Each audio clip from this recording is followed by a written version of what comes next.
All right. So this video is about how many writers actually make money. And reading through, I've done a lot of research over the last several weeks. Okay. And I've also been in this. Let me explain who I am in case this is the first time you've watched any of my videos. I started getting published in 1988. My first story, I was 18 years old, still in high school. My first story was published in 1988. Since then, I've written well over 200 books. I think have 225 or so releases available. That includes novels, novellas, um, stories, and anthologies. So, and that's just Amazon. I've written a ton of other stories that have been available on websites, have been available in anthologies that were never on Amazon. They were only on other places for various reasons, and on and on and on. So, probably about 500 short stories at this point I have written, and the bulk of them have been published. I have been 2026 will be my 15th year as a full-time author, able to make money and earn a living doing this. Am I living a great life as a writer? Do I have a yacht? No, I don't have a yacht. I do have a brand new car I bought last year, Dodge Challenger. In case you were wondering, my wife has a career. My wife has a great career. And basically, my money is our play money. My money is our let's catch up on some mortgage payments. Let's catch up on some bills kind of money.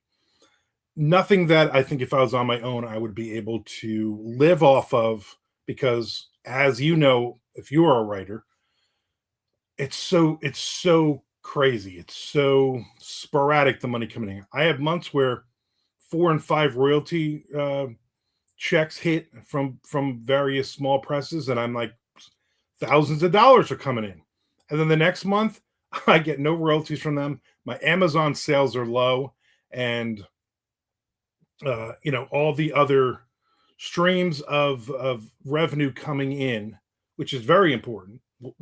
I think we'll get to that.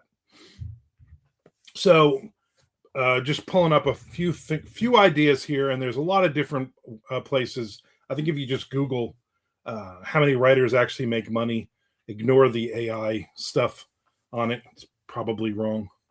But so here's the low median income. A 2018 Authors Guild study found the median income for all published authors was just over $6,000, with a significant portion earning zero from book-related activities. The 2% rule means a small fraction of authors earn a good living, while the vast majority see minimal earnings, often less than $1,000 annually from writing. So here's the problem with this. Reading this, you go, oh, so an average writer makes $6,000, and maybe that's good enough for you. You know what I'm saying? Maybe you were like me, you're the secondary money coming in for the household. Okay. The reality is it's less than $1,000. I've also read that in 2 years ago, the thing was it was about $500 annually total you're making from writing, because we're going to take out the 2%. We're gonna ignore Stephen King money. We're going to ignore James Patterson money, Dean Koontz money, on and on and on. That 2%, that bell curve is massive when you go from me to Stephen King. Okay. Most successful authors, even those with published books, hold other jobs: lawyers, accountants, teachers, etc., to support themselves. That's according to Quora. The rest of this is from The Guardian, or some of it's from The Guardian. I didn't write down where I got my information from. You could look it all up. And listen, all of this is my opinion. This is my opinion, even though these are facts. It's my opinion. So don't argue with me. Don't try to tell me in the comments how great you're doing. I don't care. All I care about is myself. No, I'm just kidding. If you're ahead of the curve, I want to know about it. Don't argue with me about these points, because they're points. Do your own video about it. You know what? That would be fine. Some of the factors, genre does matter. So popular genres, romance at the top, sci-fi thrillers, they yield higher incomes than say literary fiction or poetry, which just makes sense. Okay, let's be honest, just makes sense. I was surprised that science fiction is up there. And in some of the articles I read, it was romance always at the top, okay, by a wide margin. But then sci-fi and then thrillers. And for the longest time, thrillers was that number two spot. So I don't know if times they are a changing, or I don't know what's going on with the science fiction there. But you know, good, good. That means more people are reading science fiction. Who knows? Who knows what the reason that is for? I'm sure somebody can tell me. And here's the thing that I touched on: successful authors just don't. You can't. You just write a bunch of books and throw it out there, and you're done. You're also doing other things. So a lot of authors most authors should be creative people. Okay, we're not number crunchers. We are just creative. We just want to create. I know a lot of authors that are also musicians. Ronald Malfi and his band Veer come to mind. There's musicians out there that are doing it. Another stream of income. There are authors that are ghostwriting. Another stream of income. Patreon. I have a Patreon up. I have a Twitch up. I make money every month on both of those, okay, by writing. Here on YouTube, I make money by writing. I make money by posting these videos. Well, I will. I'm trying to get monetized. So do me a favor, hit the subscribe button and watch, I don't know, 1,000 hours worth of my videos. I would really, really appreciate that. I want to get there. So to be just a writer is great if this is your hobby, unless you're going to hit that 2% and your book is so great that you're going to make a ton of money and you're going to be the next Stephen King or James Patterson or whoever. That's fine. If that's your goal, then have at it. The reality is that for the rest of us is we have to try to make as much money in as many different streams of income coming in, and the ROI, the return on investment on all these things, has to make sense for us. I used to do a podcast. In fact, I used to do a couple podcasts. I stopped doing the podcast because the time and energy put into doing those podcasts was taking away from the writing and the promoting stuff. My writing is like an hour a day, maybe at most days.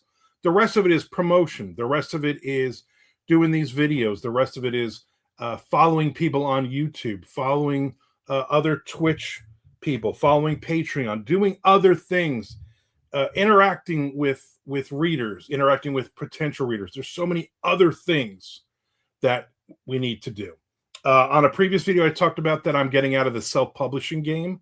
I still have a few things in the pipeline that will be out in 2026 into 2027. But otherwise, pretty much I'm looking for an agent and I'm looking for a bigger publisher. I've detailed all that stuff. I'm trying to be nice here. I don't want your opinion on all that stuff. This is what I'm doing. You can't change my mind. You follow your path, I'll follow my path. How's that sound? So self-publishing, I mean, there are obviously a ton of pluses. You control everything. You control. I don't know what just fell. Something fell. I don't hear an explosion, so I think we're good. You control everything with the self-publishing, okay?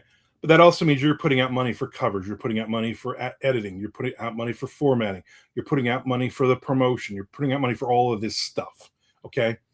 Now, I'm not saying that you get a big publisher and they're going to do all of that for you. They'll do some of it, but they're not going to do all of it. It's just what kind of control you want with your stuff. Since 2009, so we're going to go on 17 years here, I have been self-publishing and enjoying it. I've put out a lot of money. I've done a lot of other things, but if I crunch the numbers, which I have, I'm breaking even most years. Some years I lost money. A few years I've had a huge book came out.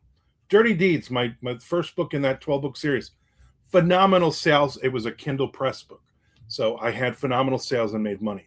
I've had a couple of 3 books that were Audible. I had big advances on those. So I've also written over a dozen, either ghostwritten or with my name on it for a movie company, a B movie company. So I've made really good money with those guys. So over the years, I've been very lucky with stuff, and maybe I'll talk about any of that stuff if anybody wants to know more about it. So it's while I enjoy the self publishing now, as we get into 2026, and even probably about halfway through 2025, I realized this isn't working for me anymore. I've hit that ceiling. And again, listen, I'm making way more than $1,000 a year from sale. I'm just going to throw out and say it. Okay. And I'm going to be honest with you, I'm not making 6 figures. I'm not hitting that $100,000 or more. I'm getting close most years, but I'm not hitting that point. And that's frustrating for me because with 200 and something books out, with hopefully people knowing my name, people who read my book seem to like it, I should be doing more. And I'm getting bogged down in all the promotion. I'm getting bogged down in all of the 99-cent sale, free sale. Let me beg for a book pub. All the other things, that that happens. And I think that they say statistically only 10% of authors can make enough money to live on, and depending on the type of writing, it can be lower. Okay, so you have to have multiple streams of income coming in. And I think that goes with, that goes basically for all of us. Now, I know there's going to be people here that are going to go, no, that's not true. Or that's, they're going to give me 100 reasons. I don't want to hear it. This is my version of the world. Okay. My version of the world is that most of us are not making money. I've met some phenomenal writers over the years going to conferences and conventions. And it's crazy when I'm like, all right, are you got any panels on Sunday? And they're like, no, I gotta fly home. I gotta go to work on Monday. And I'm like, you have a job? And it blows my mind because like these are some of the bigger books out there. These are some of the authors that you would think they're making a ton of money, and they're not. The reality is they're not. And the ones that I do meet, like myself, that are able to do this full time, I know it's because of all of the other streams of revenue coming in, and I know they probably have a spouse with a really good career. Let's be honest, I would not be where I am without my wife.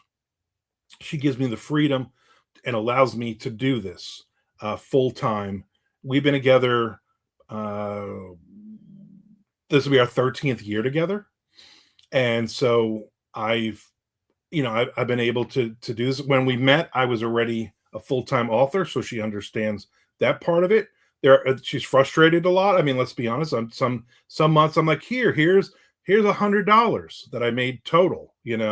Some months I'm like, I got a big contract here. Let's another mortgage payment or whatever. So it's a tough business. I don't want to do anything else. I love to create. I love this part of writing. And I'm not going anywhere. I'm just changing the way I look at things. And I'm trying to be more realistic. I'm going to be 57 years old in 2026. I'm not getting any younger. I mean, I'm sure you're looking at me like, wow, he's got to be 21, maybe 22. No, 56 right now. That's crazy, right? Whew. All right. So that's my take. What's the other thing I read? I didn't write it down.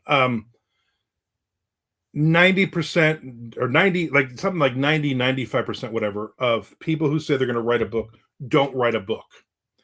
And of that 5-10% of people who actually write the book, it is like another only 5% actually write a fifth book or more.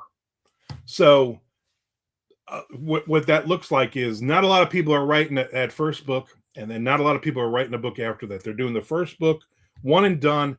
I'm not making billions of dollars like I thought.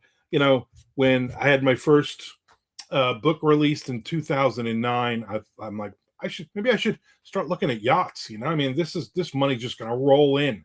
Like, I don't know if they could put enough zeros on a check if this, and then I was like, oh, I made $19 like my first month of sales. You just, the reality of all this is it's depressing. If you're a new writer coming in and you have high hopes, good. Keep those high hopes for as long as you can. When you're an old man and you've been doing it as long as I have, the reality of that sets in. And honest to God, I hope you make $1 million. I hope you're an author right now and you're like, screw this guy. He doesn't know what he's talking about. He's been doing it wrong. You know what? For many years, I did it wrong. I wrote horror books. I wrote horror short stories. Great, rabid fan base. Not enough of them to justify you having a bestseller. Usually. Now, there are a lot of authors that can write a horror book and make a lot of money. I get it. Stephen King, Joe Hill, Ronald Malfi, who I mentioned, Paul Tremblay. There's Clay McLeod Chapman. There's so many great authors that are making really, really good money writing horror. I take nothing away from them. I still write horror myself. I still write horror short. I do crime thrillers. I do thrillers is my main thing for the last 10 years. Basically, is been a lot of thrillers, crime thrillers especially. So check out my work. I'm going to put a link in here, so hopefully you can buy a book from me. Check out my work, and then give me that, so I get to that 2% of tons of authors making a ton of money. That would be nice, right? You'd be helping me out. Anyway, thanks for watching this video. Do me a favor, hit the subscribe button on YouTube and watch a couple other videos. Every Sunday, I put out another video like this, a writing related video, and then usually every Wednesday I'll do another writing related one or something to do with me, career wise, whatever. So do me a favor and check all of that out. I appreciate your time and your willingness to help a fellow author out. And if you're a reader, read some of my stuff too.